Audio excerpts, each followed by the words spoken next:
সংখ্যালঘু মুখ তেমন একটা নেই। এই বিষয়টা নিয়ে আমি প্রথমেই বলবো, আমাদের মধ্যে আছেন additional director of income tax Shamsul Alam সাহেব। শামসুল আলমকে শামসুল আলম সাহেবকে বলতে বলবো, আপনি ব্যাপারটা কিভাবে দেখছেন? সেই ধরো এই যে অভাব, সৎ এবং যোগ্য নেতৃত্বের অভাব, এটা কারণ কি হতে পারে সেইটাই নিয়ে তো আমরা আলোচনা করছি। তো ওইটা যদি ঠিক করে আমরা বিশ্লেষণ করি আবার তাহলে এটা দুটো কারণ হতে পারে। ওইটা ঠিক করে সাউন্ড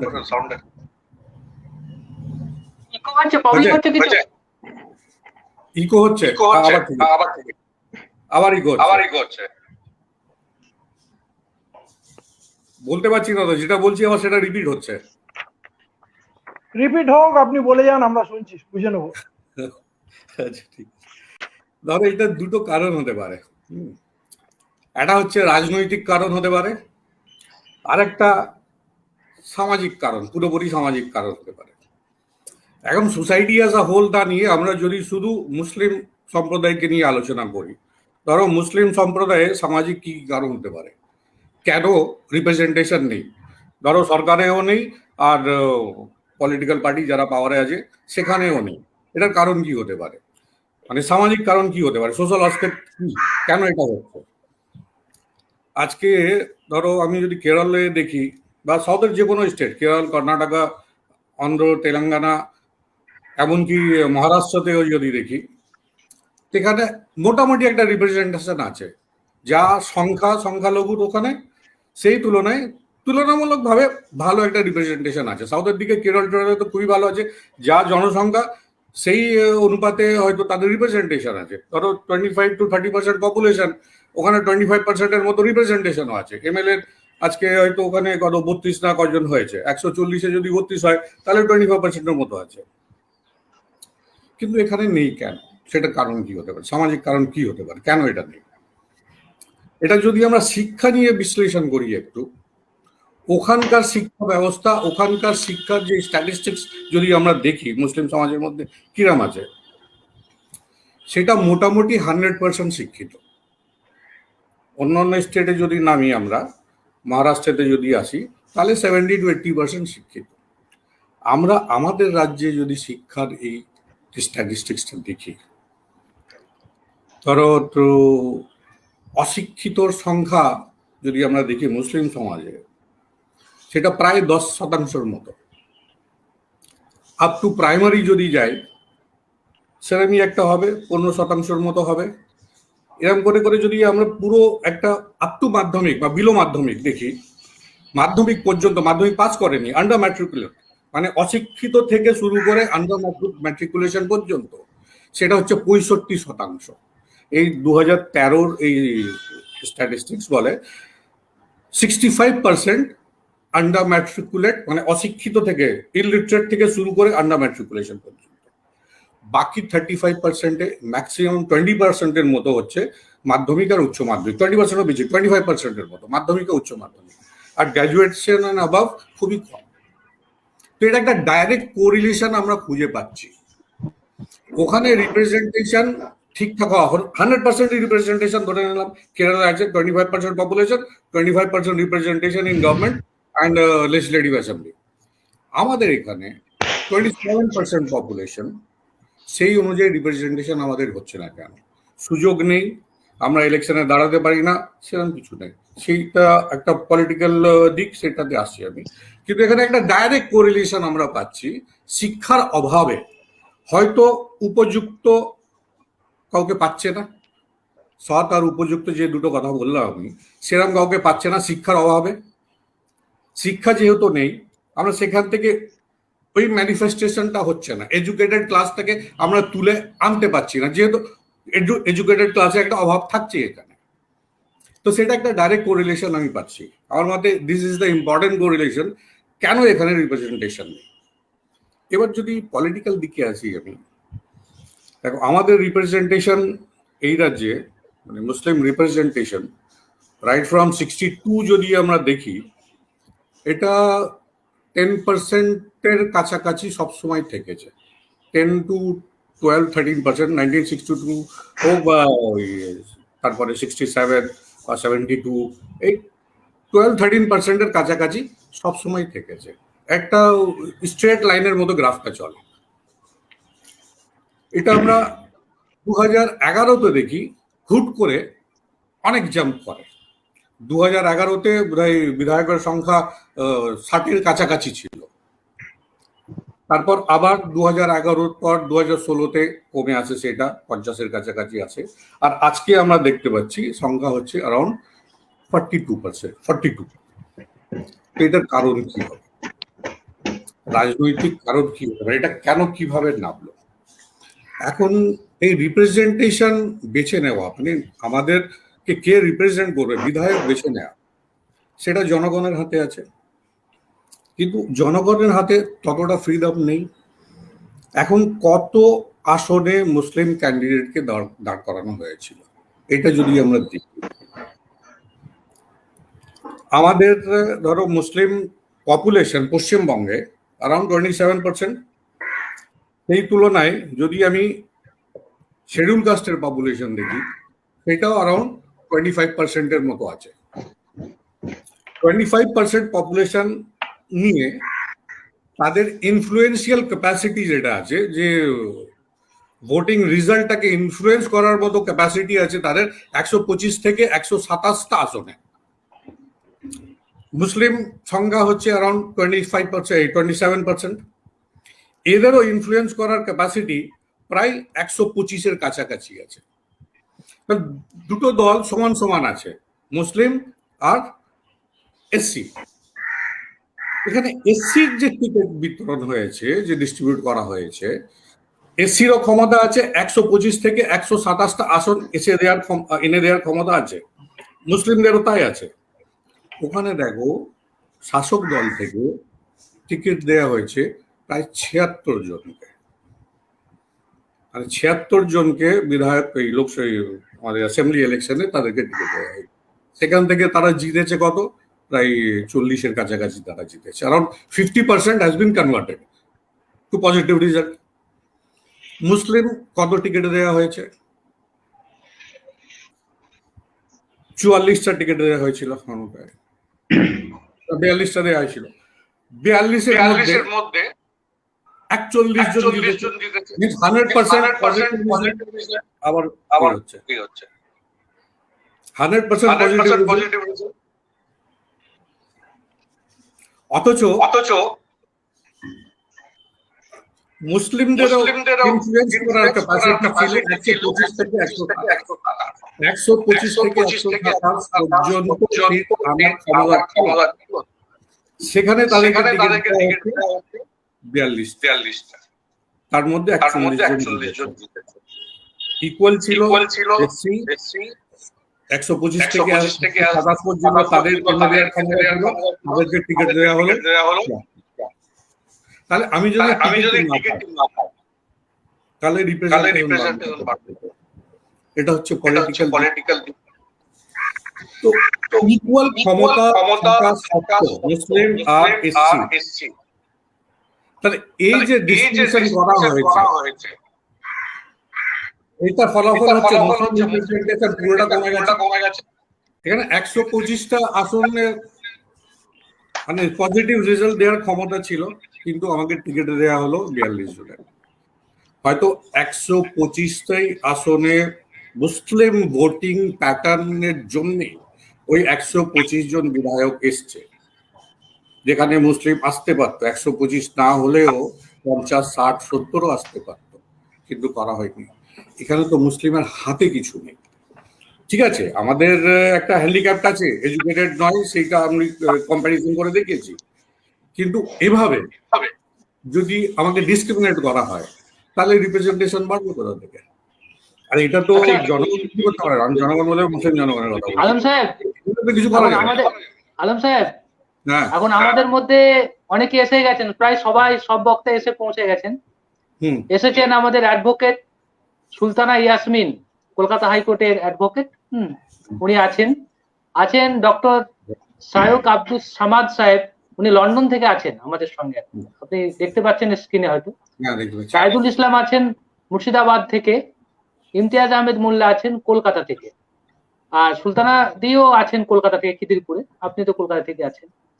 তো এই মুহূর্তে বিষয়টা নিয়ে একটু আপনাকে থামাচ্ছে এই কারণে যে আব্দুল সামাদ সাহেব কিছু বলবেন বলে অনেকক্ষণ ধরে করছে, অপেক্ষা করছে।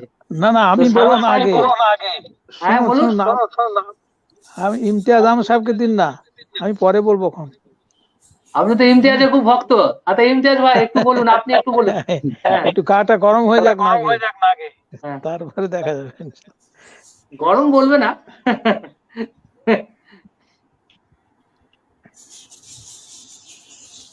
আপনার এটা খুলুন, মিউটটা খুলুন, মিউট করা আছে আপনার। ইমতিয়াজ ভাই মিউট করা আছে আপনার। বলছি উপস্থিত সকলকে আমার আন্তরিক শুভেচ্ছা জানাই। সুলতানা অ্যাডভোকেট সুলতানা ইয়াসমিন সাহেবার নাম শুনেছি, হ্যাঁ প্রথম দেখলাম। শামসের আলম সাহেবের নাম শুনেছি, আজকে দেখলাম। আর সামাদ সাহেবকে তো চিনি, আগে কথা হয়েছে, দেখা হয়েছে। আমার সৌভাগ্য উনি লন্ডন থেকে আমার শুভাকাঙ্ক্ষী হিসাবে কথা শুনতে যাচ্ছেন। ভালো আছেন, ভালো থাকেন, বলেন। হ্যাঁ হ্যাঁ, আপনি ভালো থাকেন। তো বিষয় হলো যে এই প্রশ্নটা করেছেন না, খুব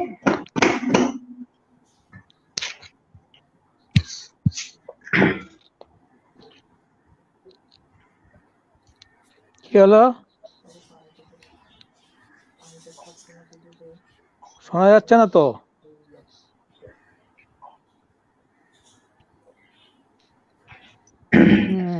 হ্যাঁ,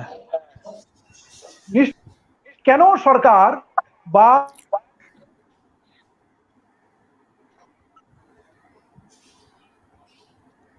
শোনা যাচ্ছে না? না, উনি বলতে পারে, ওনার নেটের প্রবলেম হচ্ছে ওনার। ও আচ্ছা তাইদুল ভাই বলুন এবার। তাইদুল ভাই, তাইদুল ভাই শুনতে পাচ্ছেন? তাইদুল ভাই, কেউ তো শুনতে পাচ্ছে না।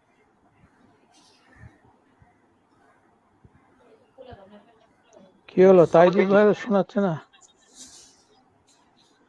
আমার কথা শুনতে পাচ্ছি।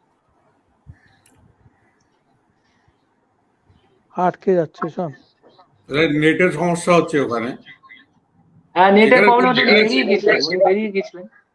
যেখানে নেট ক্লিয়ার আছে সেখান থেকে শুরু করো, যেখানে কানেক্টিভিটি ভালো আছে সেখান থেকে শুরু করো। তাইদুল ভাই বলছেন, শুনতে পাচ্ছেন? শুনতে পাচ্ছেন না। সামাদ সাহেব বলুন আপনি। হ্যাঁ, আমি বলি এটা। বিষয়টা আপনাকে আমি বলি, বিষয়টা হচ্ছে যে গ্রামীণ সংখ্যালঘুদের অবস্থাটা কোন দিকে যাবে। আমরা বামেদের আমলে দেখেছি, বামফ্রন্টের আমলে গ্রামীণ যারা স্তরে যারা বাস করত, গ্রামের যারা সংখ্যালঘু সমাজ, তারা খুব বেশি আলোকিত হয়নি এই সমাজ, মানে সেই সরকারের আমলে উন্নয়ন তাদের কাছে পৌঁছায়নি একেবারে বলা যেতে পারে। কলকাতা শহর কেন্দ্রিক খানিকটা উন্নয়ন বামেরা করেছিল। আর 2011-তে মমতা বন্দ্যোপাধ্যায় ক্ষমতায় আসার পর শুরু করেছিলেন গ্রাম কেন্দ্রিক উন্নয়নের দিকে লক্ষ্য দিয়েছিলেন, কিন্তু ইদানিং দেখা যাচ্ছে তিনিও শহর কেন্দ্রিক মানসিকতার দিকেই ঝুঁকছেন। এটা কিভাবে দেখছেন আপনি?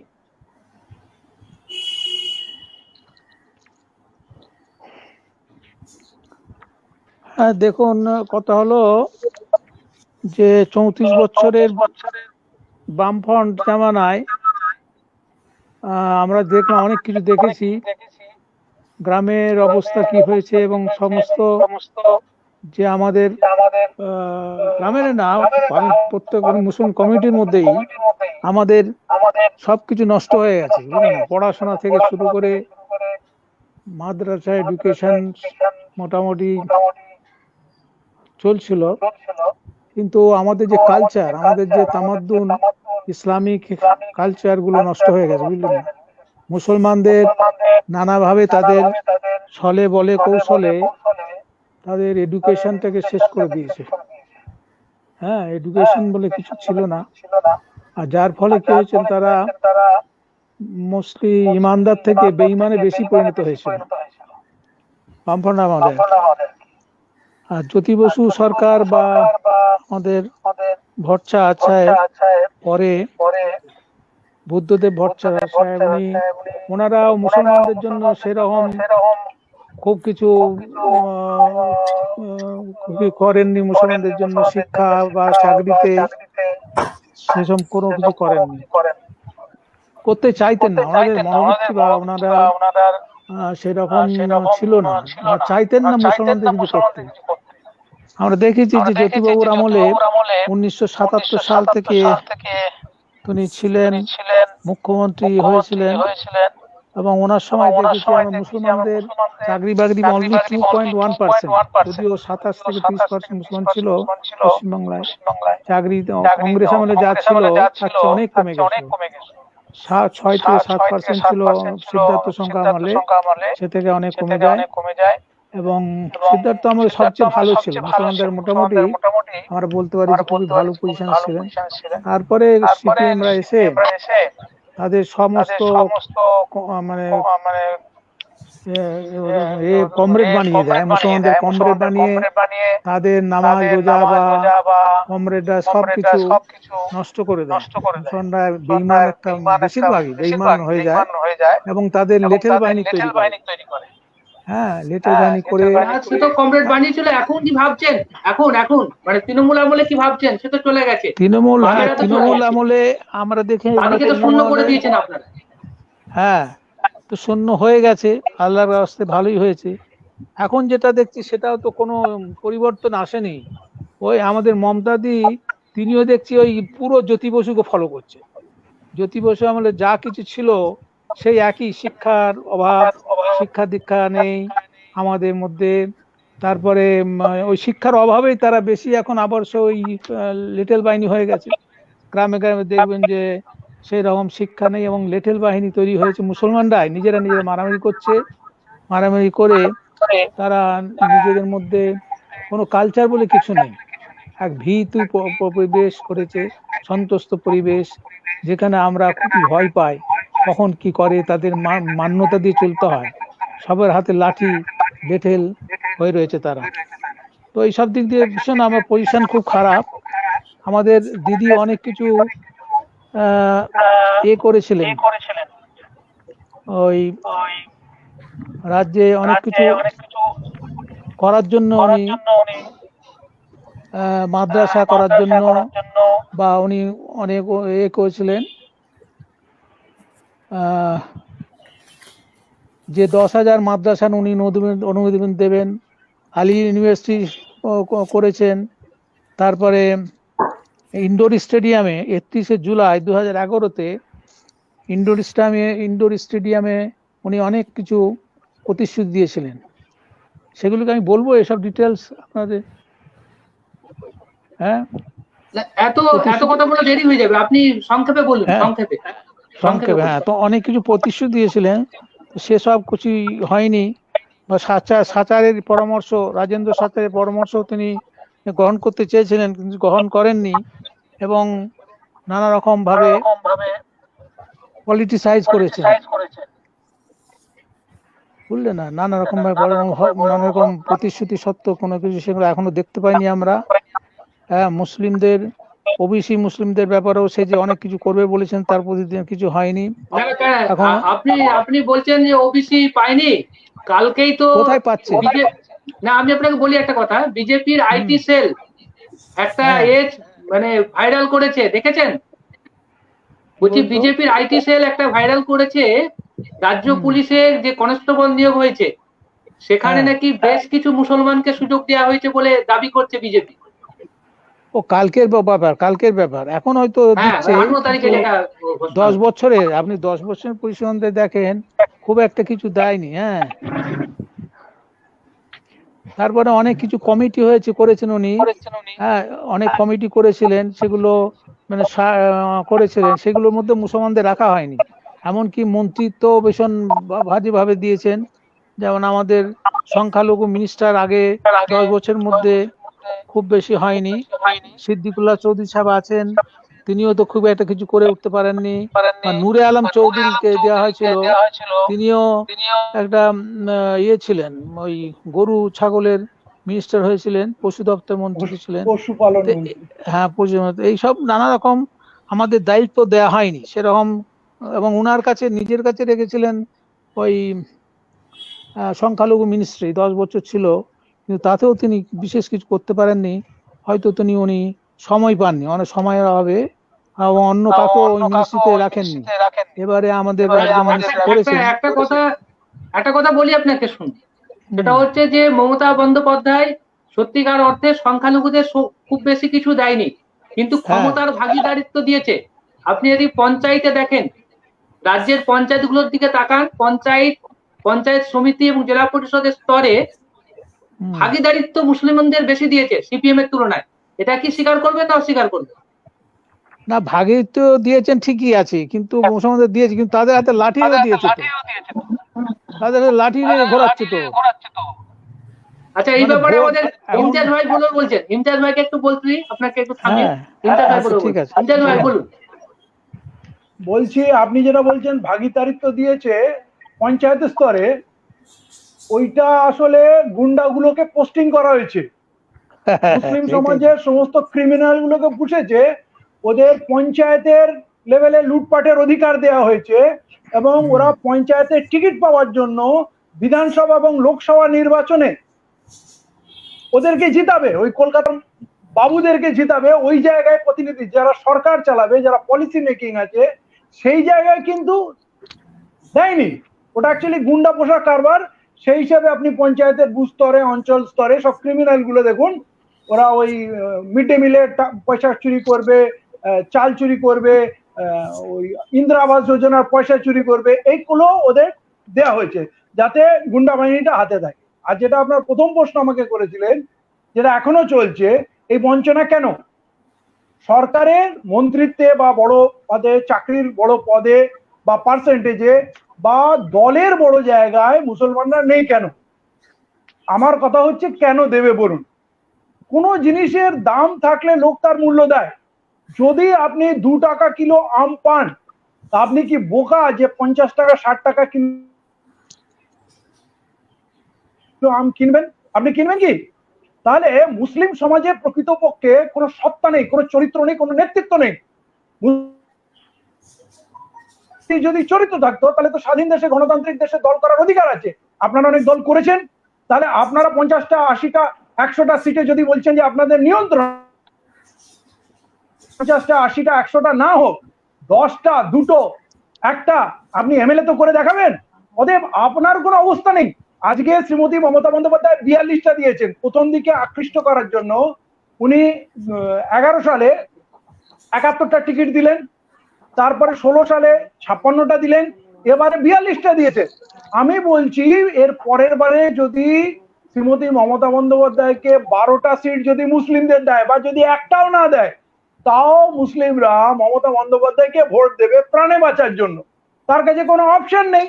অতএব যেই ভোটটা ফ্রিতে পাওয়া যায়, এটা তো উনি এক্সপেরিমেন্ট করে করে দেখছেন, 42-এ কমিয়ে এনেছেন, এর পরের বারে আরো কম দেবেন। উনি দেখছেন তো কিছু দেওয়ার দরকার নেই, এরা এমনি ভোট দেয়। অর্থাৎ তার দাম কি দেবে? মুসলিম সমাজের নিজস্ব ইউনিটি নেই, সত্তা নেই, ক্যারেক্টার নেই। আপনি দেখুন, কেন বামপন্থী সরকারও যখন মুসলিমদের মধ্যে নেতা করে সব কলকাতা কেন্দ্রিক উর্দুভাষীদের করে। কারণ উর্দুভাষীদের বুকের পাটা আছে, জোর আছে, ইউনিটি আছে, নিজের দাবি আদায় করার জন্য লড়তে পারে। তারা অনেক চালাক, অনেক স্মার্ট, তার জন্য তাদেরকে মন্ত্রী করা হয়। আর বাঙালি মুসলমানরা গ্রামে, বাড়ি বাড়িতে, পাড়ায় পাড়ায় নিজেদের মধ্যে বুথে বুথে খুনোখুনি মারপিট করে পঞ্চায়েতের জন্য, কিন্তু তাদের কোনো ইউনিটি নেই। অতএব যাদের কোনো সত্তা নেই, যারা নিজের পায়ে দাঁড়াতে পারে না, আজকে যদি কোনো একটি মুসলিম লিডারশিপের দল, যেমন ওদেরকে হিন্দু বললে খুব খারাপ লাগে, আমাদের এমন একটা অভ্যেস হয়ে গেছে, যখন মমতা বন্দ্যোপাধ্যায় হবে তখন উনি হবেন সেকুলার, আর ইমতিয়াজ মোল্লা হয়ে যাবে তখন মুসলমান হয়ে যাবে, তখন তাইদুল ইসলাম মুসলমান হয়ে যাবে, কিন্তু মমতা বন্দ্যোপাধ্যায় হিন্দু না। অতএব ওদের দলগুলো যখন দাঁড়াবো, হ্যাঁ ঠিক আছে, আর আমাদের দলগুলো যখন দাঁড়াবে, এই দলগুলো মুসলমানরাই ভোট দেবে না। অতএব মুসলিমদের সমাজে যদি মুসলিমদের নেতা না থাকে, তাহলে ওরা কেন আপনাকে কেন পদ দেবে, কেন মন্ত্রিত্ব দেবে, কেন কি দেবে? ভিক্ষায় কিছু পাওয়া যায় না। রাজনীতি হচ্ছে লড়াই করে আদায় করে নেওয়ার জিনিস। অন্যান্য স্টেট যেমন তামিলনাড়ু, কেরালা, মহারাষ্ট্রে, অন্যান্য জায়গায় চাকরিতে মুসলমানদের আধিক্য বেশি কেন? কারণ ওরা ইউনাইটেড, ওদের একটা সত্তা আছে, ওদের দিতে হয় কিছু। আর পশ্চিমবাংলার মুসলমানদের কাছে সবকিছু ফ্রিতে পাওয়া যায়, তার জন্য মুসলমানদের কিছু দেওয়ার প্রয়োজন এরা মনে করছে না, এরা এতেই খুশি। সুলতানাদির কাছে প্রশ্ন। সুলতানাদি শুনতে পাচ্ছেন? হ্যাঁ বলুন। হ্যাঁ বলুন। বলছি যে আপনারা মানে আপনি তো শুনতে পাচ্ছি। বেসিক্যালি কংগ্রেসের ঘরানার রাজনীতিবিদ, তো কংগ্রেসে আপনার মাও কংগ্রেস করতেন, আপনিও কংগ্রেস রাজনীতির সঙ্গে যুক্ত আছেন, ছিলেন এবং আছেন এখনো। তো 44 বছর আপনারা ক্ষমতার বাইরে। তো আজ থেকে 44 বছর আগে যখন সিদ্ধার্থ শঙ্কর রায়ের আমল আমরা দেখেছি বা আমরা জানি, যেটা তার আমলের যে উন্নয়ন আপনারা দেখেছেন, আজকের যে উন্নয়ন চলছে, তুলনামূলক ভাবে দেখলে আপনি কি সংখ্যালঘুদের কোন জায়গায় রাখবেন? দেখুন, সিদ্ধার্থ বাবু যখন ছিলেন তখন কিন্তু মুসলিম সমাজের বেশ কিছু লোককে উনি এনেছিলেন, উচ্চ পদে বসিয়েছিলেন।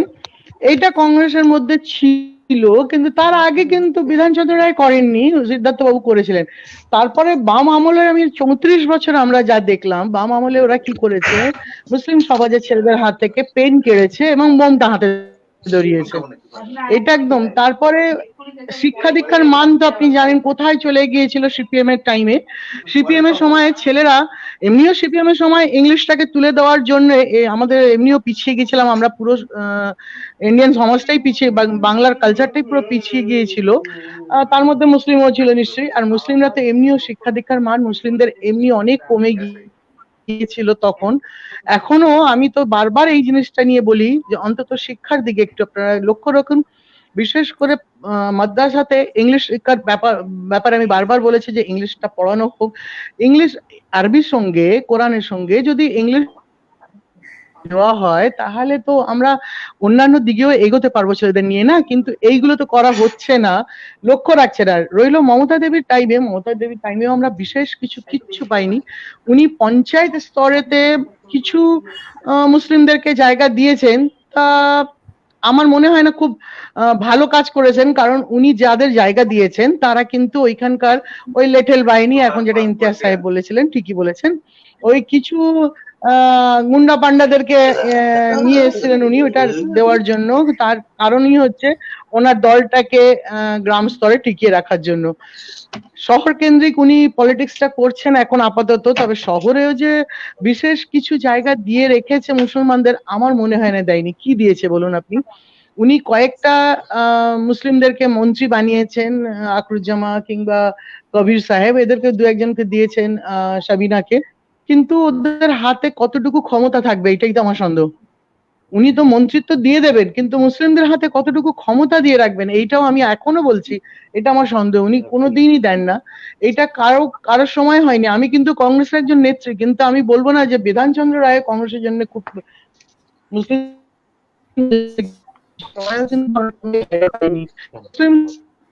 বলবেন আপনার শিক্ষার মান তো এখন অনেক বেড়েছে। মুসলিম সমাজের ছেলেমেয়েরা তো অনেক পড়ালেখা করছে। এই তো আল মিলি আল আমিন ইউনিভার্সিটিটা বন্ধ করে দেওয়া হলো, কলেজটা বন্ধ করে দেওয়া হলো। আমি রাস্তায় নেমে বহুদিন এডুকেশন করলাম, সুব্রত বাবু এলেন, আশ্বাস দিলেন, কিছু হলো না। 75টা ছেলে মেয়ে বেকার হয়ে গেল, পড়াশোনা করতে পারলো না, কোনো কলেজ বা কোনো ইউনিভার্সিটিতে তারা যেতে পারবে না। কি হলো আপনি বলুন? মমতা দেবী বা কি করেছেন? মমতা দেবী তো কিছুই করছেন না মুসলিম সমাজের জন্য, অথচ মুসলিমরা হাত তুলে তাকে দোয়া দিয়েছেন, পুরো ঢেলে ভোট দিয়েছেন। এই 33% মুসলিমরা যদি ওনাকে ভোট না দিত, আজ মমতা দেবী এই জায়গায় থাকতেন না। তাহলে কি মুসলিম সমাজের দিকে আমাদের, মানে মমতা দেবীকে আমার একটা হাম্বল রিকোয়েস্ট, আমি এটাই বলবো, রিকোয়েস্টই বলবো, কারণ উনি কিন্তু মুসলিম সমাজের দিকে একটু তাকানো ওনার উচিত। উনি কিন্তু মুসলিম মাথায় শুধু ঘোমটা দিয়ে আর আল্লাহ হাফেজ খোদা হাফেজ বললেই কি ভাই আমাদের করা যায়? কিছু করা যায় না। আমাদের উন্নতির জন্য তো অন্য কিছু দেখতে হবে, আমাদের শিক্ষার মান বাড়াতে হবে, কোটা বাড়াতে হবে, মেয়েদেরকে এগিয়ে নিয়ে আসতে হবে। মেয়েদের এগোর জন্য আমি প্রচন্ড কথা বলেছি, মমতা দেবীর কাছ থেকে কয়েকবার ইন্টারভিউ মানে কথা বলার চেষ্টা করেছি, লেটার লিখেছি, আমাকে টাইম দেননি, উনি দেখাই করতে চান না। উনি দেখাই করতে চান না। অথচ আমি তো স্টেট লেভেলে মহিলা কংগ্রেসের নেত্রী না, স্টেট লেভেলের ভাইস প্রেসিডেন্ট। আমি কথা বলতে চেষ্টা করেছি, লেটার লিখেছি, বারবার লেটার লিখেছি, উনি কোনো জবাব দেননি। আমার একটাই কথা বলার আছে, আমরা কিন্তু ওই যে যায় লঙ্কা সেই হয়ে যায় রাবণ, জানেন তো? যাকেই মুসলিম সমাজ ধরছে তারা কেউ কিন্তু আমাদের কোনো জায়গা দিচ্ছে না। এবার রইল উনি যেটা বললেন, এখানে সম্মানীয় অনেক ব্যক্তি কথাগুলো শুনলাম, ওনারা কিন্তু একদিক থেকে কথাগুলো ঠিক যে মুসলিম সমাজের জন্য কোনো দলই কিছু করেনি, কোনো দল কিছু করেনি। আমরা চেষ্টা তো অনেক করছি এগিয়ে যাওয়ার জন্য, শিক্ষার মান আমাদের বেড়েছে, মেয়েরা অনেক শিক্ষিত হচ্ছে। আমি নিয়ে গিয়ে কলেজে কয়েকজন, মানে এরকম কত মেয়েদের আমি নিয়ে গিয়ে কলেজে এডুকেশনের সঙ্গে আমি জড়িত। আমার একটা নিজের ফাউন্ডেশন আছে ওরিয়েন্টাল বলে, কিন্তু এখানে কোনো কিছুই তো হয়নি, হচ্ছেও না। তাহলে আপনি কি বলবেন? আমি কি বলবো যে মমতা দেবীর সময় আমরা উচ্চ পদে গিয়ে বসেছি, 3টে বা 4টে বা 10টা মন্ত্রী দিয়েছেন, তাদের হাতে কোনো ক্ষমতাই থাকবে না, দেখে নেবেন, কিচ্ছু থাকবে না। এইটাই হয়। উনি মুসলিম সমাজকে দেখিয়ে দিলেন, তোমাদের মাঝখান থেকে 42টা সিট দিয়েছেন, আরো তো বেশি দিতে পারতেন, আমাদের তো আরো আমরা ঠিকই। তবে এটাও মান্যতা দিতে হবে যে এই রাজ্যের মূল কাণ্ডারি কিন্তু মমতা বন্দ্যোপাধ্যায় যদি করবেন বলেন, তাদের সদিচ্ছা থাকে, তাহলে মানে করতেই পারেন তিনি, যেটা সিপিএম করতে পারতো না। আমি ব্যক্তিগতভাবে জানি যে বুদ্ধদেব ভট্টাচার্য শেষের দিকে চেষ্টা করেছিলেন, তো সেটা করতে চেষ্টা করেছিলেন উনি, কিন্তু উনাকে উনার পার্টি করতে দেয়নি। এটা অনেক অভিযোগ আছে উনার সম্বন্ধে। না ভাই, মোহাম্মদ সেলিম অনেক পরে এসেছেন, আমাদের মধ্যে তাইদুল ইসলাম ভাই আছেন মুর্শিদাবাদ থেকে।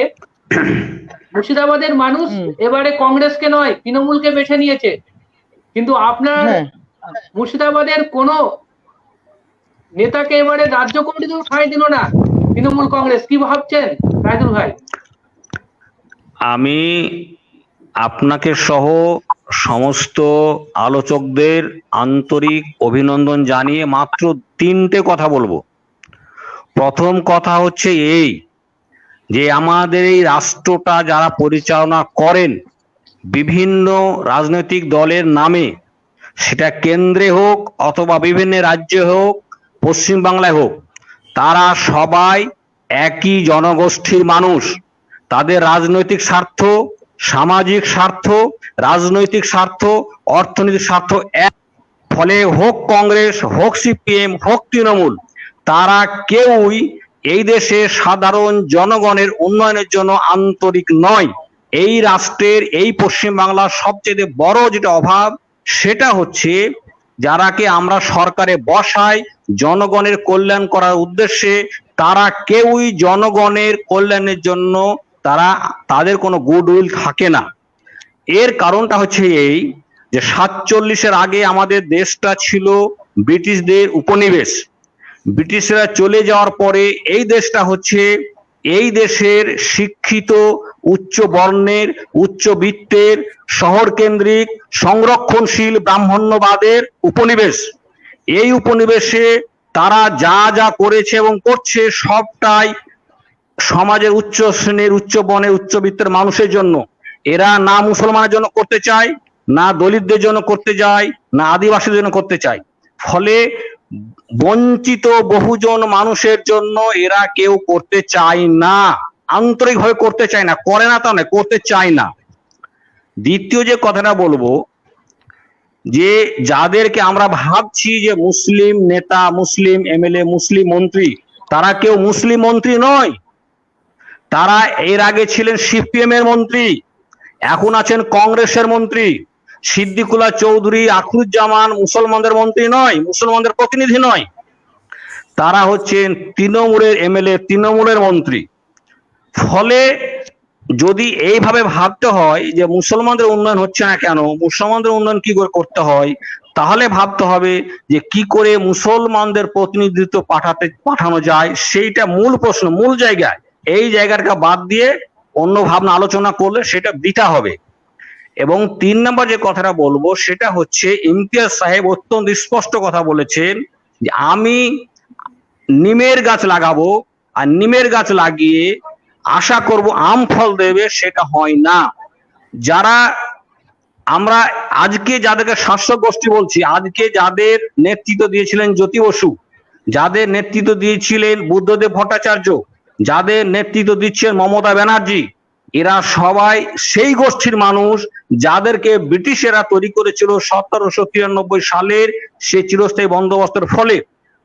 তখন থেকে আমরা বলতে গেলে 1757 সাল থেকে এই গোষ্ঠীটা এদেশের আদিবাসী মানুষদের, এদেশের মুসলমানদের, এদেশের সাধারণ চাষি মানুষদের কোনো কল্যাণ করেনি। বারবার তারা বিশ্বাসঘাতকতা করে এসছে। আজকে আমরা কিসের ভিত্তিতে, কোন যুক্তিতে আমরা দাবি করছি, আশা করতে পারছি যে মমতা ব্যানার্জি এই রাজ্যে মুসলমানদের জন্য করবে? এই জায়গাটায় আমাদের ত্রুটি।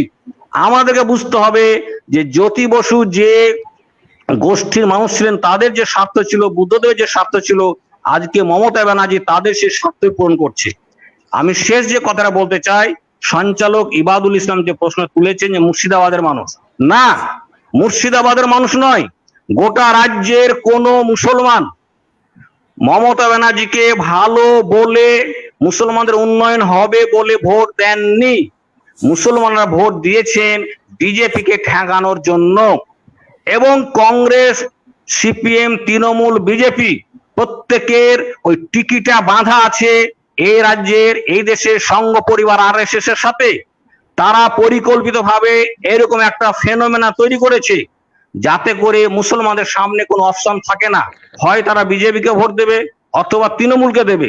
মুসলমানরা বুদ্ধিমত্তার সাথে এবার তৃণমূলকে ভোটটা দিয়েছে। ফলে এই ভোট দিয়ে মুসলমানরা যাকে সরকারে এনেছে তারা মুসলমানদের জন্য করবে, এটা বাস্তবসম্মত কথা নয়। এর সমাধানটা কি? সমাধানটা হচ্ছে যে এই দেশে যতগুলো সম্প্রদায় আছে, প্রত্যেকটা সম্প্রদায়ের জনসংখ্যার সংখ্যানুপাতে সমানুপাতিক হারে শাসন ক্ষমতায় তাদের প্রতিনিধি পাঠাতে হবে। এবং এই প্রতিনিধি যদি পাঠানো না যায়, নিশ্চিত করা না যায়, তাহলে এর কোনো শর্টকাট রাস্তা নেই।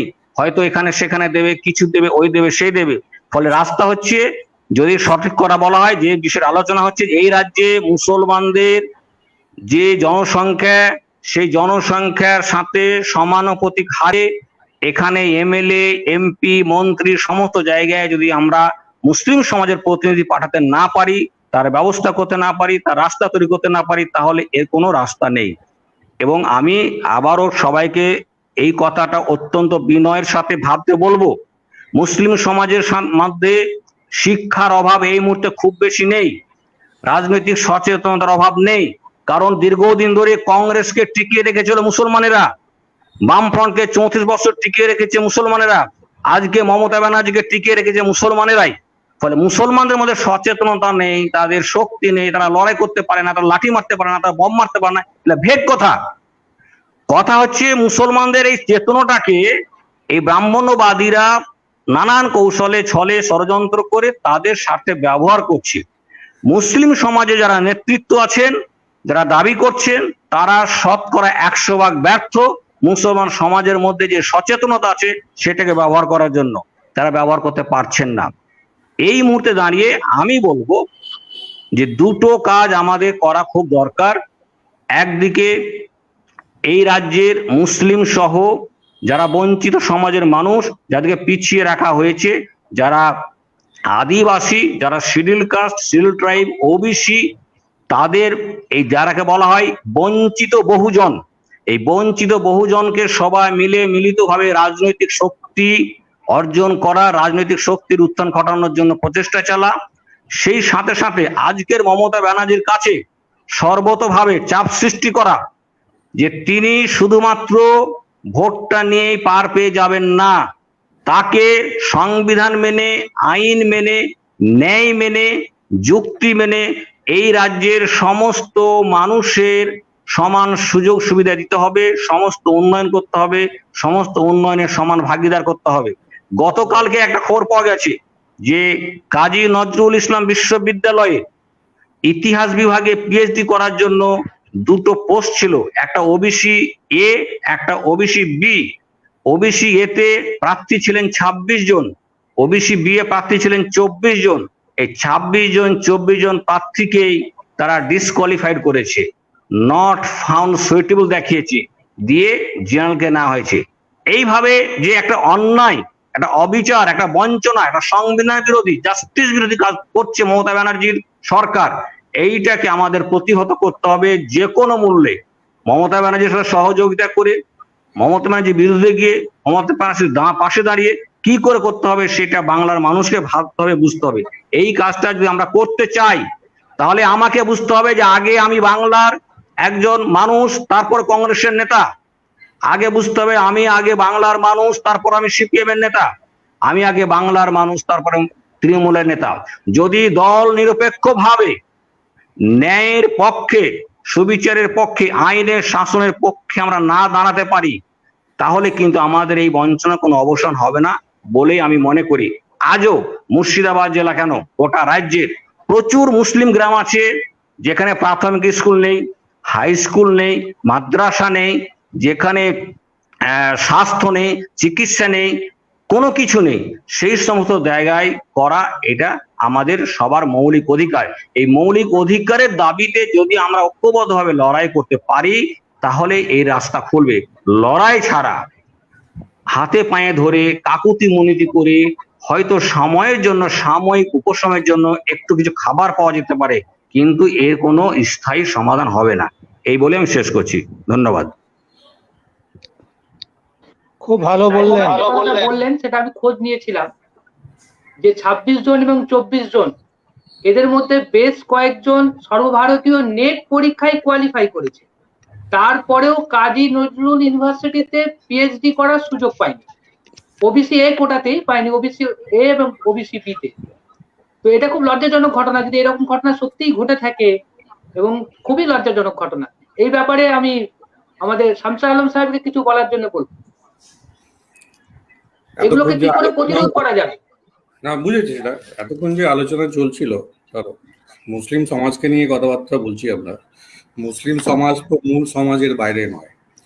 আর আমরা আইডেন্টিটি পলিটিক্স করে শুধু মুসলমানদের জন্য একটা ভোটের ব্যবস্থা, যেটা হচ্ছে আমি মুসলমান হিসেবেই যাব, সেরকম হয় না।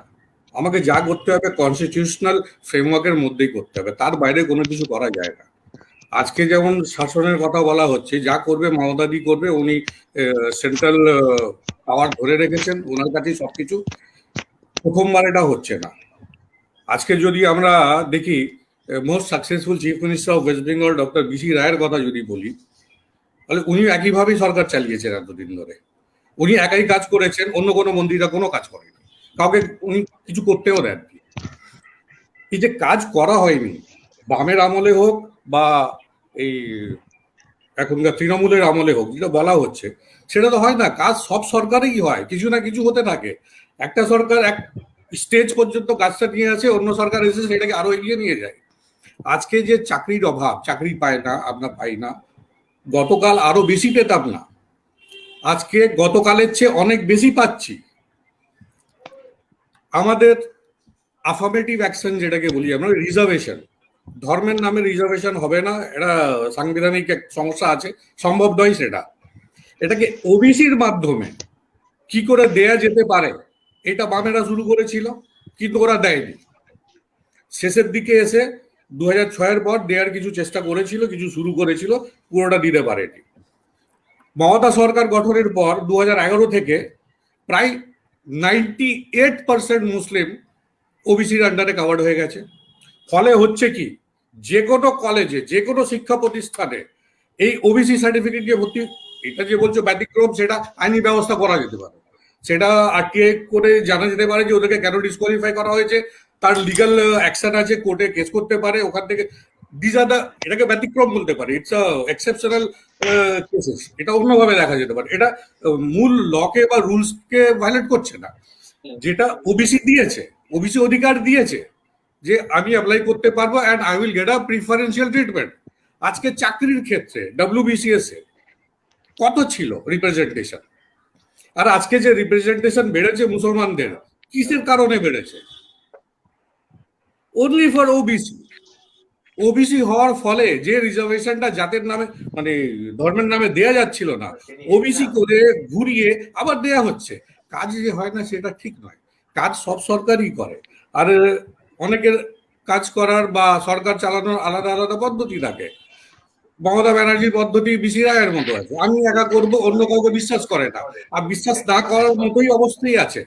কাদের উপরে বিশ্বাস করবে তুমি বলো? কলকাতাতে যদি দেখো যারা নেতৃত্বে আছে, কিসের জন্য তারা নেতৃত্বে আছে? যে কোনো একটা নেতার নাম নাও, সে বেঁচে থাকুক বা দায়ী থাকুক, সে কি করে নেতা হলো? সে কি করতো? তাদের মূল কাজ কি? জায়গা জমি প্রমোটারি করবে, হোটেলের পর হোটেল করবে। প্রমোটারি করতে গেলে একটা দল বল হয়, সেই একটা তার দলের সংখ্যা বাড়ে, সেই সংখ্যাটাকে সে কাজে লাগায় ইলেকশনে। এইটা তো হয়ে গেছে নিয়ম। This is the system. এদের উপরে কি বিশ্বাস করবে? একজন মুখ্যমন্ত্রী কাউকে যে দায়িত্ব দেবে, এটা তো বিশ্বাস করে দায়িত্ব দেবে। কিসের বেসিসে দায়িত্ব দেবে এদেরকে? এরা এসছে কি করে? এই যে রাজনৈতিক মানে ফিল্টারেশন, পরিষ্কার করা, এটা যতদিন হচ্ছে না, তো তুমি ভালো রিপ্রেজেন্টেশন উপরে বাড়াতে পারবে না। ভালো রিপ্রেজেন্টেশন যতক্ষণ যাচ্ছে না, you cannot expect anything better to happen. তো সেটা করার জন্য তো আমি এটা বলতে পারি না আমি শুধু মুসলমানদের জন্য, মুসলমানদের জন্যই ইলেকশনে দাঁড়াবো আর তাদের জন্যই কাজ করব। আমাকে তো মূল কনস্টিটিউশনাল ফ্রেমওয়ার্কের মধ্যে থেকে কাজ করতে হবে। এটা তো বললে না না না, আপনি যা বলছেন এগুলো তো মুশকিল। আর ওরা তো মমতা ব্যানার্জি বা বুদ্ধদেব বলুন, যদি তারা চায় না মুসলমানদের কিছু করতে, তাদের মনোবৃত্তি নেই, তারা একদম চায় না। আপনার ব্যক্তিগত মতামত থাকতে পারে, এটা ব্যক্তিগত না না না, ওরা চায় না। এই এই যে আমাদের দেশে এরকম হয় না। ওরা ভীষণ, দেখুন জ্যোতি বসু 1 নম্বর কমিউনাল ম্যান ছিলেন। এইখানে জ্যোতি বসু 1 নম্বর কমিউনাল ছিলেন, না মুসলমানদের কিছু এটা করে না, না। আরে আমার মমতাও কমিউনাল, কোথায় ভীষণ কমিউনাল মাইন্ডেড না। উনি মুসলমানদের কিছু করতে চান না। মন্ত্রিত্ব দিয়েছেন কাকে? মমতা বন্দ্যোপাধ্যায় মন্ত্রিত্ব দিয়েছেন কাকে? ফিরহাদ হাকিমকে দিয়েছেন, জাভেদ আরে খানকে ওটা তো দিয়েছেন। মুসলমানই না, তো ও তো হিন্দু হয়ে গেছে। না না, আপনার কথা মুসলমানই বলবো, না। আপনার ফিল্টারেশনের দরকার না, আছে। শামসের আলম সাহেব, নূরে আলম চৌধুরী আছে একজন ডক্টর, শিক্ষিত মানুষ। আব্দুল গনি সাহেব আছেন, রিটায়ার্ড জাজ আছেন। সে পালিয়েছে, কিন্তু তাদেরকে মন্ত্রী করা হয়নি, তাদেরকে মন্ত্রী করা হয়নি। উনি কখনো সুলতান আহমেদ প্রমোটারকে করেছেন, কখনো জাভেদ খানকে করেছেন, কখনো ফিরহাদ হাকিমকে করেছেন। আপনি যে বলছেন যোগ্য লোক পাচ্ছেন, ওরাই যোগ্য, ওদেরই পছন্দ করেছেন। ওরা গোলাম হয়ে গেছে। শিক্ষিত মানুষ ওনার দলে আছে, কখনো উনি ওদেরকে প্রমোট করেননি। মমতা সংগমিতা, উনি একজন বড় ডাক্তার, এদেরকে স্বাস্থ্য দপ্তরে না দিয়ে উনি কিন্তু চন্দ্রিমা কি দস্তিগার না কে আছেন, যিনি ডক্টর না, তাকে স্বাস্থ্য দপ্তরের উপমন্ত্রী উনি করেছেন। তো ওনার খেয়াল খুশি মতো যে কাজটা করেন, সেটাকে কোনোভাবেই সমর্থন করা যায় না। না না, উনি দেবেন না, আপনি কি করবেন? উনি চাকরি দেবেন না, আপনি কি করবেন? উনি কমিটিতে রাখবেন না, আপনি কি করবেন? দেবে না ওরা, ও দেবে না Mamata. Not only applicable to Muslims, একই জিনিস তো হিন্দুদের সঙ্গেও হচ্ছে। যোগ্য লোক পাচ্ছে না, সকলের সঙ্গে হচ্ছে। হিন্দু বলে না, আমি সেইটাই ওইভাবেই কাজ করতে জাতি, সেটা তো অন্যায় না।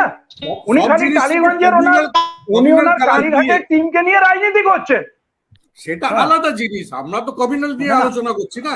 এই জিনিসগুলো যদি কমিউনাল কালার আমি দিই যে ও মুসলমান বলে ওকে মন্ত্রিত্ব দেয়নি, সেটা নয়। মুসলমানদের দিচ্ছে তো, কিন্তু যোগ্য লোককে দিচ্ছে না, গোলামদের দিচ্ছে, লোকদের দিচ্ছেন না। ফিরহাদ হাকিমকে মেয়র করলেন কি করে? পূজা পাঠ করছে, পূজা পাঠ করছে, তার জন্য মুসলমান বলে নয়। মমতা জুহুজুতে দেবে তো। কথা হলো ওরা দেবে না, আপনি কি করবেন? আলাদা জিনিস, মুসলমানদের না দেওয়া একটা আলাদা জিনিস।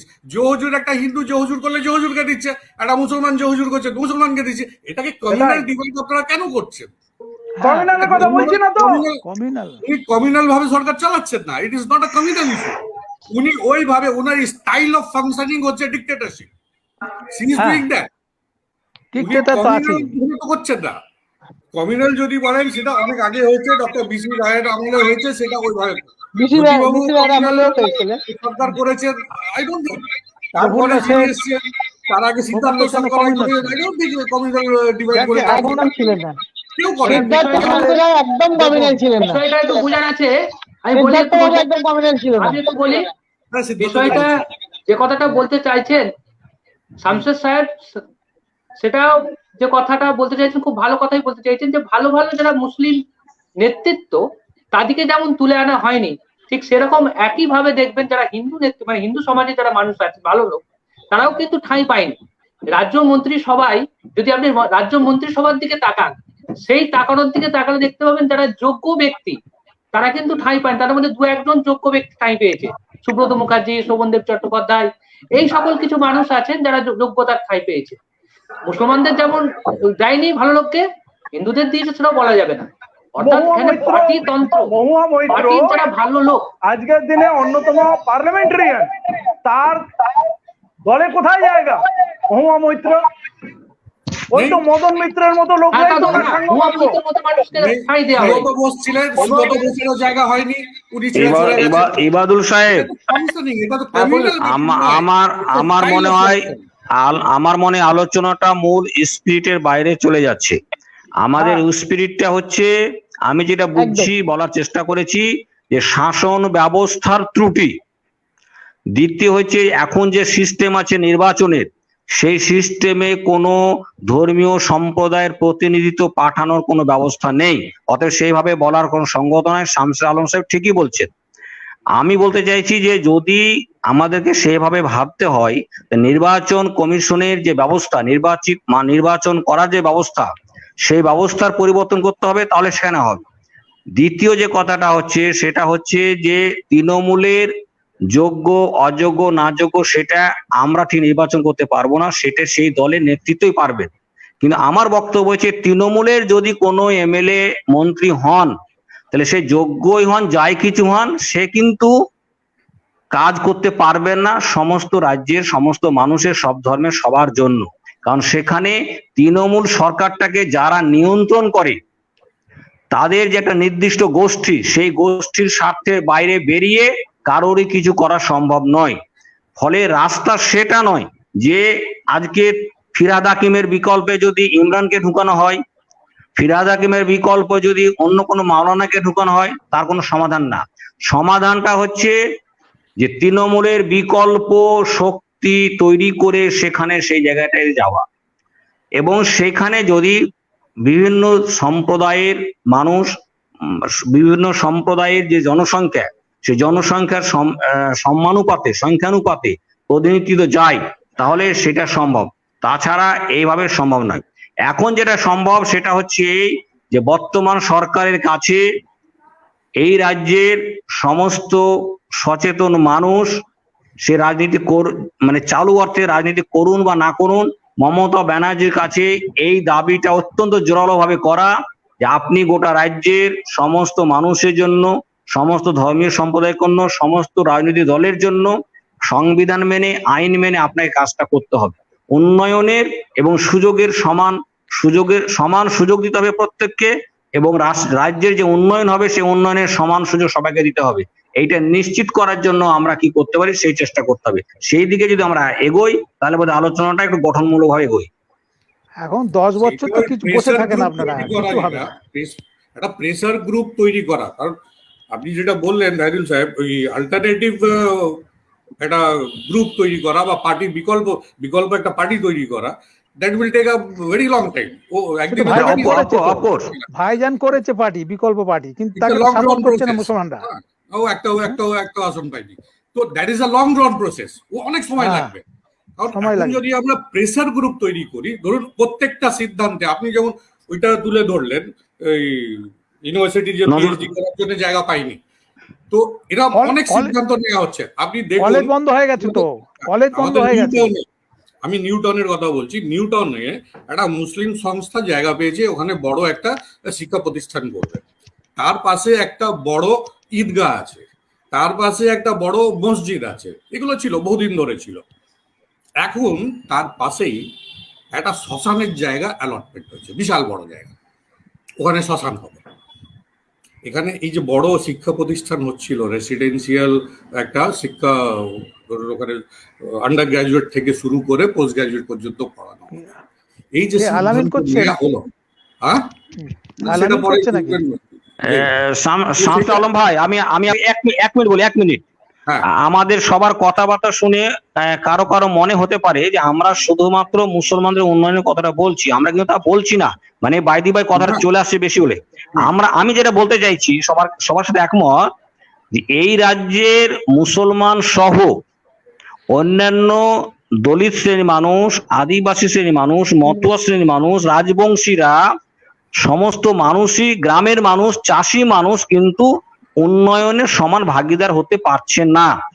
আমাদের রাজ্যের সে যেই এলাকার হোক, যেই গ্রামের হোক, উন্নয়নটাকে যদি আমরা সমস্ত স্তরে সমান সুযোগ এবং সমানভাবে বিলিবন্টন করার ব্যবস্থা সরকার না করে, তাহলে সে উন্নয়নটা হবে না। সেইটা বলতে গিয়েই কথাটা আসছে যে যেহেতু এই রাজ্যের একটা লার্জেস্ট সিঙ্গেল পপুলেশন হচ্ছে মুসলিম, সেই জন্য প্রসঙ্গটা আসছে। আমরা যেটা দাবি করছি যে মমতা ব্যানার্জি সরকার রাজ্যের সমস্ত মানুষের কাছে সমান সুযোগ দেখ, না শহর না গ্রাম, না হিন্দু না মুসলমান, এবং সবার কাছে উন্নয়নটা সমানভাবে এগোক। এই উন্নয়ন করতে গেলে খুব স্বাভাবিক কারণে যারা পিছিয়ে আছেন, যাদেরকে পিছিয়ে রাখা হয়েছে নানানভাবে, তাদেরকে তো আগে বেশি সুযোগ সুবিধা দিতেই হবে। সেই প্রসঙ্গটা যদি আমরা সরকারের কাছে, সমাজের কাছে, মানুষের কাছে তুলে ধরতে পারি, আমরা একত্রিত হতে পারি, তাহলে বোধহয় কাজটা ভালো হয়। বলুন। দেবে না, দিবে না। এখন যেটা পলিটিক্যাল আইডেন্টিটি না তৈরি করে, একটা জাতি বিশেষের উপর নির্ভর করে পলিটিক্যাল আইডেন্টিটি না তৈরি করে, যদি একটা প্রেসার গ্রুপ, আগে যেটা হতো আমেরিকার ইউকেতে শ্যাডো ক্যাবিনেট, সেরাম যদি কিছু করা যেতে পারে, ইররেসপেক্টিভ অফ রিলিজিয়াস কালার্স, আমরা যদি সে ধরনের কিছু করতে পারি, যে সরকারি যে কোনো সিদ্ধান্ত, সেটা যদি ইকুয়াল ডিস্ট্রিবিউশন না হয়, সবার যদি সমান অধিকার না থাকে, তো উইল অলওয়েজ কোশ্চেন দ্যাট এই সিদ্ধান্তটা কি করে নেওয়া হলো। This will not benefit the entire mass at all. এটা কিছু লোকের বেনিফিটের জন্যই শুধু করা হয়েছে। সেগুলো যদি আমরা তুলে ধরতে পারি, সেরকম একটা প্রেসার গ্রুপ যদি করা যেতে পারে, ইলেকশনটাকে মাথায় রেখে বা পলিটিক্যাল আইডেন্টিটি তৈরি করার জন্য নয়। আলম সাহেব যেটা প্রেসার গ্রুপের কথা বলছেন, তো এই প্রেসার গ্রুপটা তৈরি কে করবে এবং তার প্রতিনিধিত্ব কে করবে? আছে কি সমাজে আমাদের এরকম লোক? তুলে আনতে পারবেন সমাজে কজন? এই তো আমাদের আমরা যেহেতু ম্যাডাম, আমরা যেহেতু ভাবছি উই ক্যান টেক ইনিশিয়েটিভ, চেষ্টা করে দেখতে পারা যায়, চেষ্টা করুন। হ্যাঁ, শামসুল আলম সাহেব নিতে পারেন, ইবাদুল সাহেব নিতে পারেন, ইমতিয়াজ ভাই নিতে পারেন। আমরা তো কোনো পলিটিক্যাল আইডেন্টিটি করছি না যে না আমরা পলিটিক্যাল গ্রুপ তৈরি করব না, কিন্তু আপনি যে একটা অপোজিশন গ্রুপ মানে প্রেসার গ্রুপটাকে তৈরি করছেন, তার প্রতিনিধিত্ব করার জন্য তো সেইরকম যোগ্য লোক দরকার। হ্যাঁ, না কার মধ্যে আছে আপনার বার করুন। এখানে তো আমাকে না ম্যাডাম, আপনি পলিটিক্স ম্যাডাম, আপনি পলিটিক্স করুন, আমিও পলিটিক্স করি, তারপরে সবাই মিলে যদি আমরা একটা উদ্যোগ শুরু করি, এই উদ্যোগের মধ্য দিয়ে লিডারশিপ গড়ে উঠবে। মানে আগে থেকে তো আমরা লিডারশিপ সিলেক্ট করে নিয়ে কাজে নামতে পারি না। কাজের মধ্য দিয়ে কাজই বলে দিবে যে আমরা কার নেতৃত্বে চলবো বা কিনে আমাদের চালাবেন, সেটা ওয়ান দি ওয়ে হয়ে যাবে। ফলে ইনিশিয়েটিভের অভাব আছে। আমরা সেটা ভাবতে পারি। কোন একটা পার্টিকুলার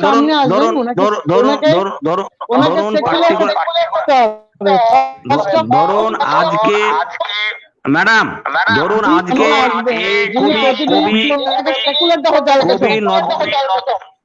কবি নজরুল ইসলামের বিশ্ববিদ্যালয়ে যে ঘটনা ঘটলেন, না আমি বলছি কবি নজরুল ইসলামের যে ঘটনা ঘটেছে, আমি বলছি আজকে তো এখানে আমরা 5 জন আছি ইবাদুল সাহেবকে নিয়ে। তো আপনি একজন কোর্টে প্র্যাকটিস করেন, আমরা যদি এই 5 জন মিলেই সিদ্ধান্ত নিতে পারি যে আমি আপনার মাধ্যমে কোর্টে যাই, তো সেটা ইট মে বি ইনিশিয়েটিভ। তো আমরা 4 জন আপনাকে দায়িত্ব দিচ্ছি। হ্যাঁ, আপনি করতে পারেন যে আমাকে রিজেক্টটা করা হলো কেন, আমি পিএইচডি করতে পারছি না কেন, একটা আপিল করতে পারেন উনি হাইকোর্টে। প্রতিবাদ করা দরকার, রিভিউ করা হবে, জাজমেন্ট জাজ তো আবার দেখবেন যে কেন এই ছেলেটার উপযুক্ত সবকিছু থাকার অনুযায়ী উনি কেন পেলেন না, পিএইচডি করার সুযোগটা কেন পেলেন না। সেটাই তো চাই, সেটাই তো এটা হবে। আপিল করা যেতে পারে, হাইকোর্টে আপিল করা যেতে পারে, এটা করা যেতে পারে। আমি বলি এবার, এটা করা যেতেই পারে। কারণটা হচ্ছে যে নেট কোয়ালিফাই যে করছে, নেট কোয়ালিফাই যে করে দিচ্ছে, সে কিন্তু পিএইচডি করার যোগ্যতা পেয়ে যাচ্ছে। আমার প্রফেসর সাহেব আছেন, আব্দুল সালাম সাহেব তো প্রফেসর, অধ্যাপনা কাজ করে দীর্ঘদিন অধ্যাপক ছিলেন। উনি ভালো জানেন নেট কোয়ালিফাই করে দেওয়ার পরে তার মানে পিএইচডি পাওয়াটা যোগ্যতা সে পেয়ে যাচ্ছে। তাকে বাদ দেওয়া হয়েছে কেন, সেগুলো এই নিয়ে প্রশ্ন তোলা যেতে পারে। আরেকটা ব্যাপার, আমার সঙ্গে আলম সাহেবের সঙ্গে বেশ কয়েকবার কথা হয়েছে এই ব্যাপারে, যে আমরা রাইট টু ইনফরমেশন অ্যাক্টে বিভিন্ন তথ্য চাইতে পারি সরকারের কাছে, যে কোনো বিষয়ে আমরা জানতে পারি। ধরুন আলিয়া বিশ্ববিদ্যালয়ে কত প্রফেসর নিয়োগ হয়েছে, তাদের মধ্যে কতগুলো সংখ্যালঘু আছে, কতগুলো সংখ্যালঘু সমাজের বাইরে আছে, বা কতগুলো ছেলে মেয়ে পড়াশোনা করছে, কত স্কলারশিপ পাচ্ছে। এরকম করে আমরা আলিয়া বিশ্ববিদ্যালয়, কলকাতা বিশ্ববিদ্যালয়, সমস্ত জায়গায় যেতে পারি, শিক্ষা ক্ষেত্রে এগোতে পারি, সামাজিক ক্ষেত্রে এগোতে পারি, সরকারি বিভিন্ন প্রকল্পগুলোর উপরে নজরদারি করতে পারি। নজরদারি শুরু হলে তাহলে সমস্যাটা কি হবে বলুন তো, সরকার বুঝে যাবে যে আমার উপরে কেউ নজরদারি করছে। ঠিক, একটা প্রেসার গ্রুপ করছে, আমরা কাছে তথ্য একটা চাইছে, প্রেসার গ্রুপ তথ্য থাকলে একটু ভালো। হ্যাঁ, না না আমরা যদি প্রতিবাদ আমরা যদি একটা তথ্য চাই, ধরুন এই ভোট পরবর্তী হিংসা হয়েছে, এই ভোট পরবর্তী হিংসায় কোন কোন জেলায় কত লোক মার খেয়েছে, আমরা ডিজির কাছে চাইতেই পারি। ডিজি আমাকে রাইট টু ইনফরমেশন একটা জানাতে বাধ্য, জানাবে যে এত জায়গায় এই গন্ডগোল হয়েছে, এই হয়েছে, এই ব্যাপারে অ্যাকশন নিয়েছি আমরা। তো এইগুলো আমাদের হাতে তথ্য থাকলে তাহলে আমরা প্রশ্নটা ছুটতে পারবো সরকারের কাছে, তাই তো? ওই মিল্লি কলেজ বন্ধ হলো কেন? যারা এমএলএ তাদের হাতে তুলে দেবো যে এই প্রশ্নটা তোলো ওই তো মিলি আলামিন কলেজটা বন্ধ হওয়াতে আমি কিন্তু বহুদিন রাস্তা বসেছি। সুব্রত বাবু আশ্বাস দিয়েছিলেন যে এটা খোলা হবে, হয়নি। এখনো খোলা হবে না। 75টা মেয়ে পরীক্ষা দিতে পারলো না। কেন হবে না? প্রতিবাদ হয়েছে, হয়েছে রাস্তায় প্রায় 40 ডেজ বসেছিলাম আমি রাস্তায়। হবে না, ফাইট করতে হবে। এটার জন্য দায়ী কারা? এটা তো চেয়ারম্যান তিনি দায়ী, প্রিন্সিপালকে তিনি দায়ী। না শিক্ষামন্ত্রী দায়ী। শিক্ষামন্ত্রী কি করবে? কমিটি অযোগ্য কমিটি যদি হয়, বৈশাখী একটা বিষয় বুঝতে পারছি ওই কমিটির মধ্যে মিল্লি আলামিন গার্লস টিএমসি ছেড়ে দিলেন, তার জন্য দায়ী কে আমরা বুঝতে পারছি না। আমরা হুগলি মাদ্রাসা, চুচুড়ার হুগলি মাদ্রাসা বন্ধ হয়ে গেল, কারা দায়ী বুঝতে পারছি না। তাহলে আমরা কি ডিবেট করব? সরকার সরাসরি দায়ী। একদম সরকার, হুগলি মাদ্রাসা সরকার দায়ী, সরকারের আন্ডারে ছিল, তাহলে সেইটাকে বন্ধ করবে, একটা শহরের মাঝখানে শিক্ষা প্রতিষ্ঠানকে বন্ধ করে দেবে, আর দায়ীকে আমরা বুঝতে পারবো না? তাহলে মিল্লি আলামিনের জন্য বহু আপিল হয়েছে, বহু ধরাধরি হয়েছে, মেয়রকে ধরা হয়েছে, মুখ্যমন্ত্রীকে ধরা হয়েছে, তারপরেও সেই বৈশাখী, কালবৈশাখী, তাকে দায়িত্ব দিয়ে বলিয়া তাকে রিমুভ করার জন্য কিন্তু শোভন চ্যাটার্জিও তাকে বসিয়ে রেখেছে। তারপরে সবাই চেষ্টা করেও বৈশাখীকে নড়াতে পারেনি। তাহলে বৈশাখীর এই রিজার্ভেশন, তার পিছনে কে আছে যে বৈশাখীকে সুরক্ষা দেওয়া হবে কিন্তু ওই মিল্লি আলামিন গার্লস কলেজকে সুরক্ষা দেওয়া হবে না, ন্যায় বিচার দেওয়া হবে না? আর এটা তো প্রত্যন্ত গ্রামের ইস্যু না, এখনো থাকে কি করে? তাহলে বৈশাখী থাকে কি করে? এখনো থাকে কি করে?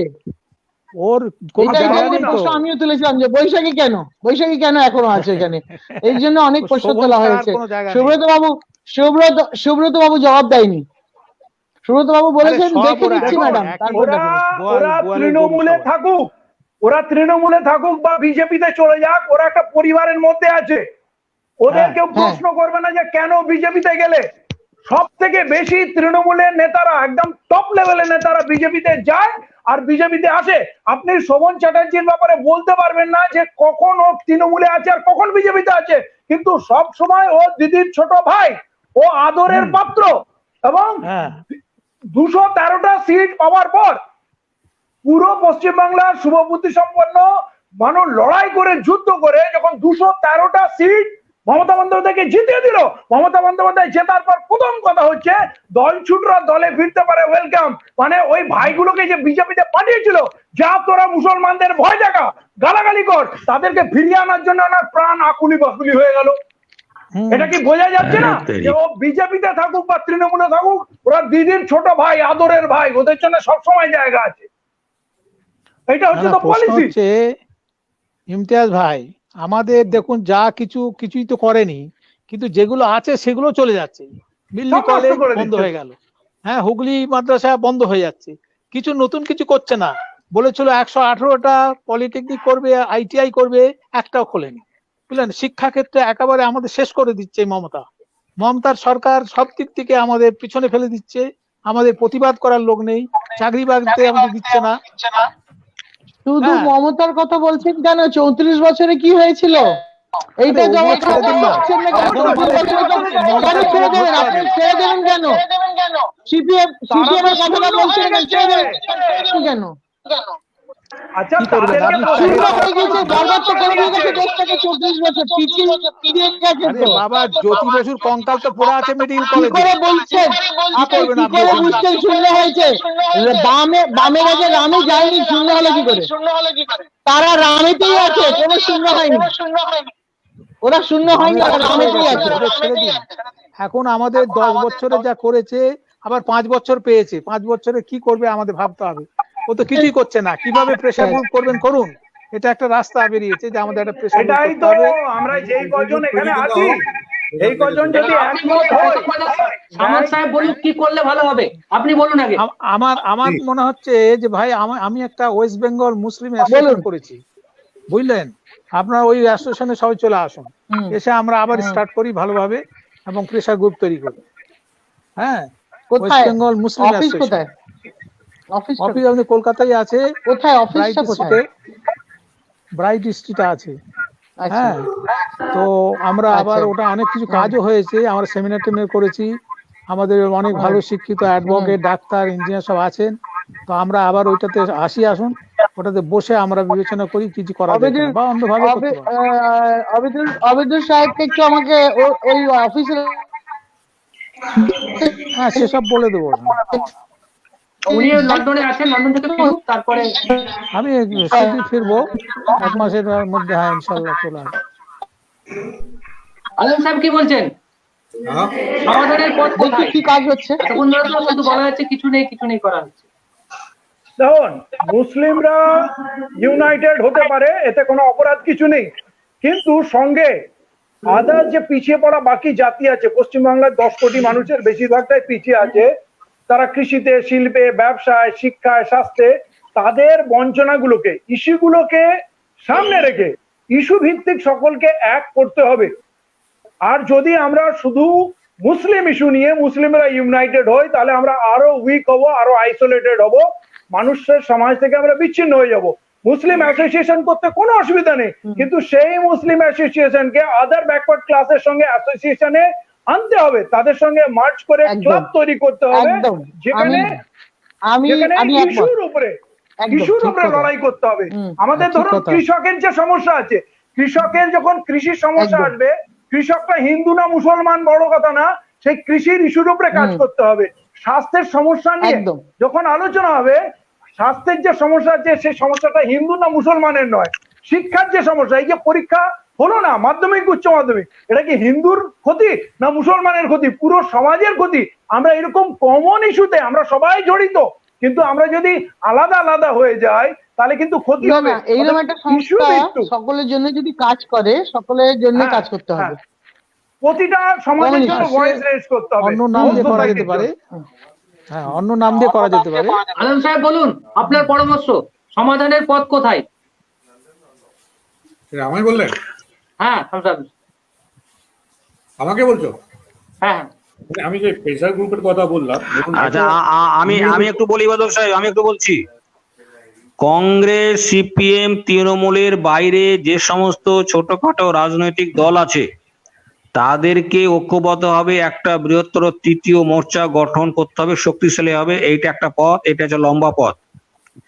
ইমিডিয়েট যে পথ সেটা হচ্ছে, সামাদ সাহেব বললেন, তার একটা দল আছে, আমাদের একটা আছে, ইমতাজ ভাইয়ের আছে, আরো অনেকে আছে, সবগুলোকে মিলিতভাবে ঐক্যবদ্ধভাবে যদি আমরা পশ্চিমবাংলার মানুষের দাবিগুলোকে বাছাই করে 4-5টা জিনিসকে অগ্রাধিকারের ভিত্তিতে লিস্ট করি, তার ভিত্তিতে রাস্তায় নামি, তাহলে সরকারের উপরে আমরা একটা চাপ সৃষ্টি করতে পারবো, সরকারকে গাইডলাইন করতে পারবো, সরকারকে বোঝাতে পারবো যে কোন কাজগুলো করা দরকার, তাহলে সেইটা হতে পারে।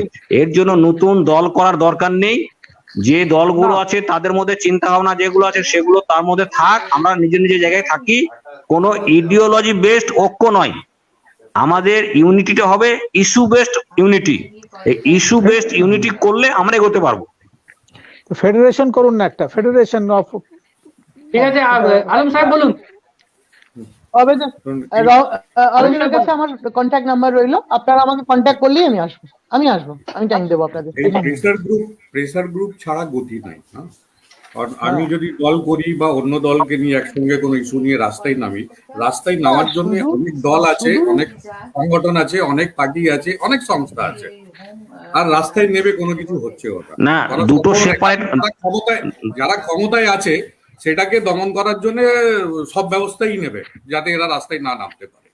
এখন আমি একটা প্রেসার গ্রুপ করে যে কোনো একটা ইস্যু নিয়ে আরটিআই করি, রিপ্লাই যদি না পায় অ্যাপিল করি, হাইকোর্টে যাই, আমি যদি লিগালি, এখন আমি তো বলে লড়তে পারবো না, কারণ একজন ক্ষমতায় আছে, সে আমাকে দমন করার জন্য অনেক কিছু করতে পারবে। আমি তো শামসু সাহেব, মিস্টার আলম, লিগাল যা ইস্যুস আছে, লিগাল ইস্যুস নিয়ে আজকে ধরুন আমরা মিল্লি আমিন, কলকাতায় যেহেতু পাশে আছি আমি ওইটা বলছি, মিল্লি আমিন নিয়ে তো কথা বলছি, এটা বন্ধ হয়ে গেছে। আমিও চাঁদা তুলেছিলাম, 8 আনা 2 টাকা 10 টাকা এরকম করে চাঁদা তোলা হয়েছিল, আমরা তখন ছোট স্কুলে পড়ি। এখন যে বন্ধ হয়েছে আমরা তো এত আলোচনা করছি, কেন বন্ধ হয়েছে? সরকার দায়ী, মমতা দায়ী, সুব্রত দায়ী, ধরে নিলাম। আমি জানি না কেন বন্ধ হয়েছে, আমাকে কেউ বলতে পারবে? এই আলোচনা সবাই আমাকে একটু বুঝিয়ে দেন কেন বন্ধ হয়েছে। মিস্টার আলম, আমি আপনাকে একটু বলছি ভাই, যে আপনি একটু কাইন্ডলি বলুন যে এই প্রেসার গ্রুপ তৈরি করার প্র্যাকটিক্যাল ওয়ে আউটটা কি হবে, প্রোগ্রামটা কি হবে। আপনি যদি ইনিশিয়েটিভ নেন আমাদের 5 জনকে নিয়ে আমরা একটা শুরু করতে পারি। আমরা কিছুই করব না, যে কটা ইস্যু এসছে ধরুন হাতে, যদি আমার কাছে 5টা ইস্যু আছে, আমি 5টা ইস্যুতে আরটিআই করলাম। যদি ডাইরেক্ট কোর্ট অ্যাপ্রোচ করা যায়, ডাইরেক্ট স্যুট বা রিট করলাম, 5টা ইস্যু, কোনো অর্গানাইজেশন নেই, কোনো নাম নেই, আমরা 2-1 জনের, সুলতানা ম্যাডাম আছেন ওনার নাম দিয়ে করে দিলাম একটা কেস, বা ইবাদুল আছে করে দিলাম একটা কেস। 2-4টে কাজ করলাম, কাজ করে ফলাফল পেলাম, রেজাল্ট পেলাম, তখন দেখবেন আপনাকে রেকগনিশন দেবে। আপনি যখন রেকগনিশন পাবেন তখন দল আর ওই সাহেবের অফিসটা কি, নাম ওইগুলো হবে। সামাদ সাহেবের অফিসটা কি আমরা ব্যবহার করতে পারবো? আমাদের একটা বসার জায়গা চাই না? সামাদ সাহেবের অফিসটা কি আমরা ব্যবহার করবো? তারপরে দেখা যাবে। হ্যাঁ, বসার জায়গা চাই, ইস্যুগুলো নিয়ে ডিসকাস করতে হবে আমাদের। প্রসেসটা কি? শুধু কথা বলি, আলম সাহেবের ব্লাড বাড়ি আছে, অসুবিধা নেই।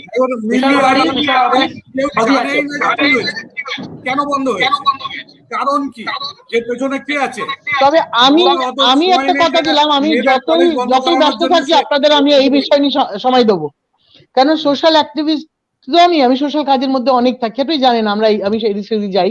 আপনারা আমাকে যখন কন্ট্যাক্ট করবেন আমার নাম্বারটা দেন, আজকে না আমি দেবো, আপনাদের টাইম দেবো।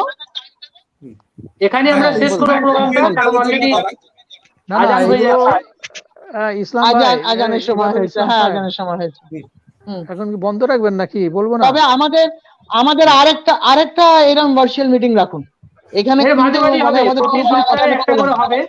প্রতি সপ্তাহে হবে, প্রতি সপ্তাহে আমি জানি না প্রতি সপ্তাহে সময় তো পারবো কিনা, দিল্লি যাই তো, আপনাদের আসলে সবসময় না, অন্যরাও আসবে সেখানে, আমাদের প্রতি না সপ্তাহে অন্যরা আসবে, হ্যাঁ আমি সামাদ স্যার আমাকে কন্ট্যাক্ট করবেন নিশ্চয়ই, আমি রইলাম আপনাদের সঙ্গে, আমি রইলাম আপনাদের সঙ্গে। ইমতাজ ভাই আপনিও আমার নাম্বার নিন, আপনারা যখন বলবেন আমি আসবো আপনাদের সঙ্গে থাকবো। আমি তো চাই ছেলেগুলো বড় হয়ে গিয়েছে, এবার সমাজের কাজের মধ্যে নেমে পড়ি, পলিটিক্সটা তো অনেক করলাম, আমি কিন্তু এখন কমপ্লিটলি সোশ্যাল কাজ করি, একদম সোশ্যাল। আমি তো জানি আমি প্রাণ নিয়ে গেছি, প্রাণ নিয়ে অনেক জায়গায় গিয়েছি, একদম। শুনুন, এই কালকেই বেরোবো, কোথায় মেদিনীপুরের দিকে যাবো। এই প্রসঙ্গে একটা কথা আপনাদের বলি, কালকে আমার কাছে একটা ফোন এসেছিল মৌসুম দ্বীপ থেকে, সুন্দরবনে। এই যে ইয়াস হলো না, আচ্ছা। ইয়াসের ফলে ওরা খুব হ্যাঁ, ক্ষতিগ্রস্ত মজুর। হয়েছে। হ্যাঁ, আচ্ছা ওখানে বলুন। অর্ধেক 50% মুসলমান বাস আর 50% দলিতরা বাস করে আর কি। তো ওদের ওখানে সরকারি ত্রাণ যাচ্ছে না, যেটুকু ত্রাণ যাচ্ছে সাধারণ মানুষের ত্রাণটা যাচ্ছে আর কি। তো ওরা ওখানে তো আমার কাছে ভাইজান অনুরোধ গেছিলেন। করেছে যে আপনারা যদি কলকাতায় যারা সম্ভ্রান্ত ব্যক্তি আছে তাদের কাছ থেকে যদি কিছু সাহায্য টাহায্য আনেন আমাদের এখানে খুব ভালো হয়। অবিদুর, এই বিষয় নিয়ে তুমি আমার সঙ্গে পরে কথা বলো, আচ্ছা, একটু রাত্রে দিয়ে কথা বলো, আমি নোট ডাউন করছি। হ্যাঁ, আমার ওই যে ব্যবস্থা আছে, এনজিও ব্যবস্থা আছে, আমি দেখছি ওখানে যাবো। আমি তো গেলাম, বকখালি হয়ে এলাম না পরশু, কাল মেদিনীপুর যাচ্ছি। তুমি আমাকে একটু নাম্বারটা দাও, আমি দেখছি কি করা যায়। হ্যাঁ, আচ্ছা। ইবাদুল ভাই, আলম সাহেবকে আমি বললাম ওনাকে নাম্বার দেবো, নাম্বার দিয়ে দেবো, উনি একটু দেখবেন।